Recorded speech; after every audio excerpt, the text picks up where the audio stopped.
7 Areas of Influence. Understanding the law of influence will dramatically help you in life and in business. 1. Character, who you are.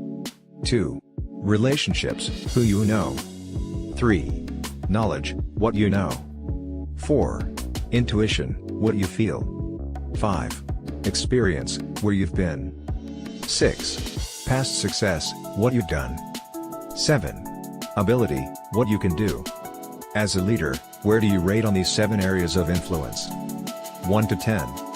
If you cannot rate yourself and you do not know, it is time for you to work on developing these. When you grow yourself in these categories, your influence and success undoubtedly grows. Cheers to your success and improvement in the years to come.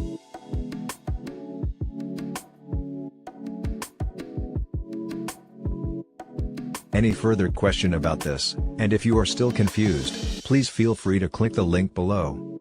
I do offer a free one-on-one free consultation by me, to get you to understand this 100% so your business could get over this hurdle. For this free service, click the link below www.ericgilljr.com and sign up on my website for a free consultation. Thanks for watching.